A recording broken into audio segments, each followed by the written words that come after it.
topic is IUPAC nomenclature. Nomenclature, the name, its meaning is naming an organic compound. That is nomenclature. IUPAC, International Union of Pure and Applied Chemistry, has given certain rules to be followed when we are going to name an organic compound. For example, the compound that you already know, let us take an example of ethanol. That is the structure, you already know, I am writing the structural formula of ethanol, where the formula is CH3CH2OH. We call this compound as ethanol. What is the reason? How did the name ethanol came for this compound? This is what we are going to study today. So to study this IUPAC nomenclature, we have to know two things. Number one is homologous series. Number two is functional group.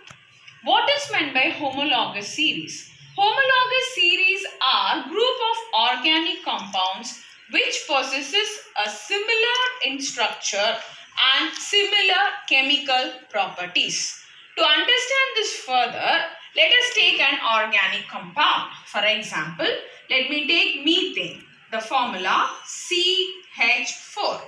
Let me take the second compound, ethane, that is C, and you can see that it has 2 carbons and it has 6 hydrogen.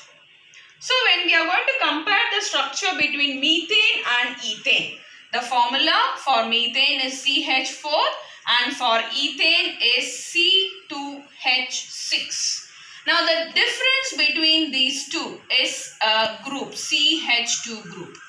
So homologous series means the elements which has a similar structure, the compound which has a similar structure. For example, the structure of methane and ethane are similar and they have similar chemical properties.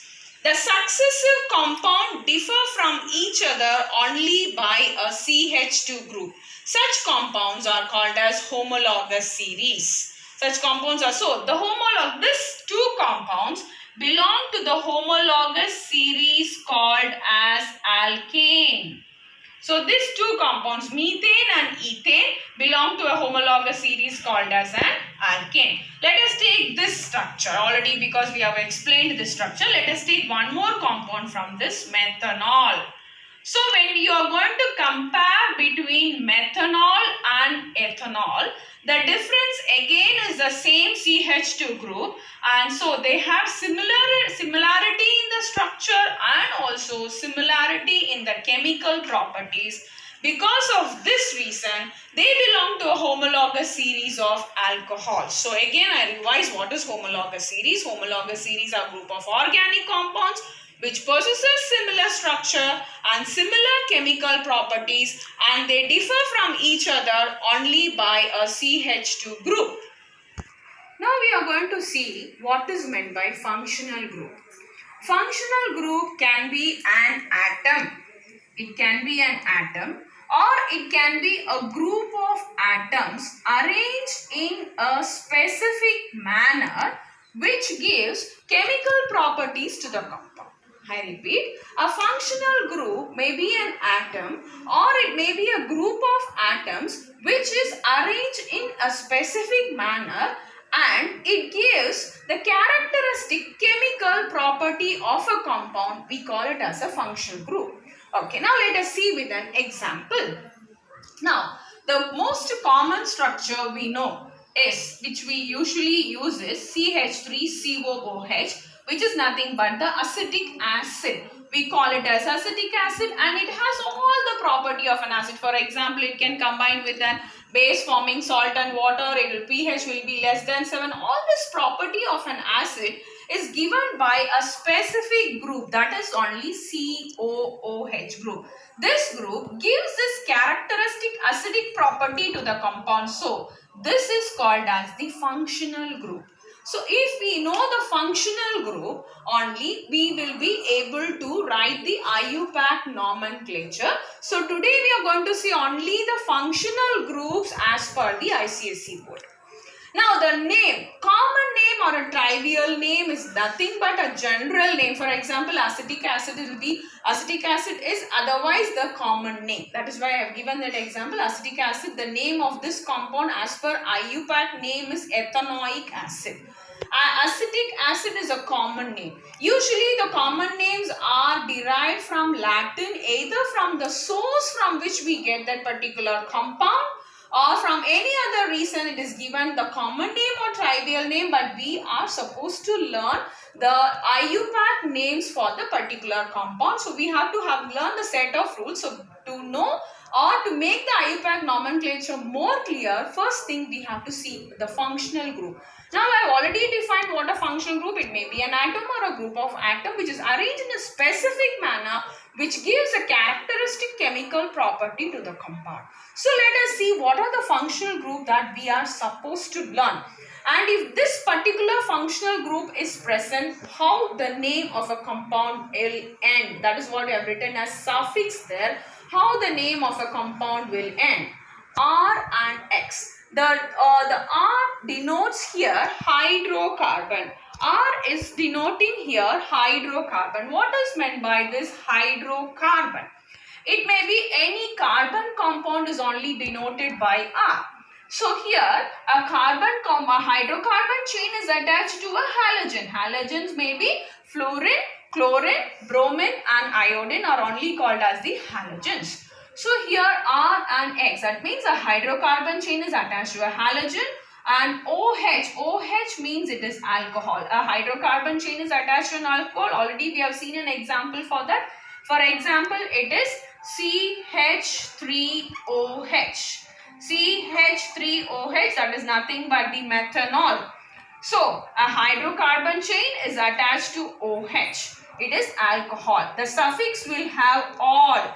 Methanol. Now here it is C double bond OH. It is, if this particular group is attached to a hydrocarbon, the compounds will be called as an aldehyde and the suffix will have al.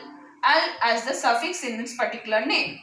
And if the particular compound has the group C double bond OH is attached to a hydrocarbon, we call it as carboxylic acid and the name will have oic acid. Now I said ethanoic acid. I think you would have remembered that the name of the acetic acid, I said it as ethanoic acid. Now if the compound has C double bond O, that is a hydrocarbon is attached to a C double bond O in between, then it is called as a ketone, and ROR dash, that means R dash represents a different hydrocarbon chain, then it is called as an ether. One specific thing that we have to note here is this for a functional group. It might be a halogen, alcohol, aldehyde and an acid. The functional group are attached at the end of the chain, whereas these functional groups C double bond O, that is of ketone, and O, that is of ether, it is attached in between the hydrocarbon chains only.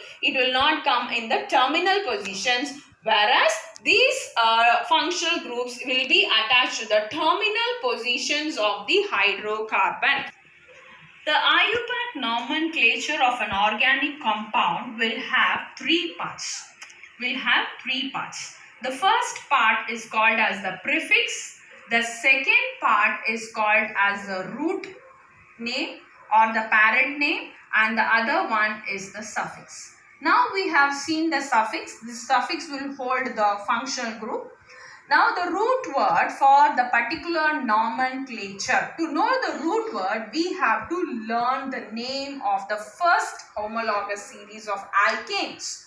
If you are going to learn the name of the alkanes in order, that will help us to remember the root word or the parent word. For example, the CH4 is methane, C2H6 is ethane, and C3H8 is the first video. I have already given the formula for the compound CnH2n+2 for alkanes.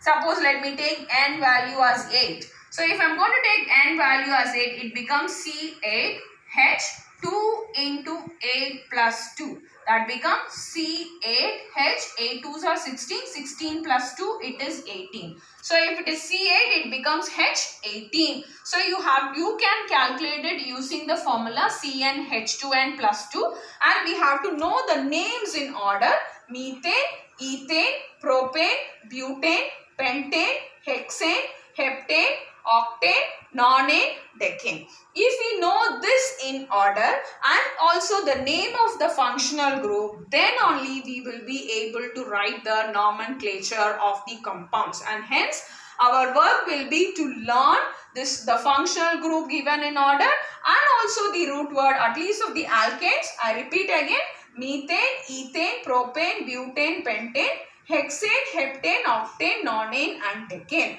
Once we know the root word and also the suffix that has to be attached to that, it will be very easy for us to write the IUPAC nomenclature.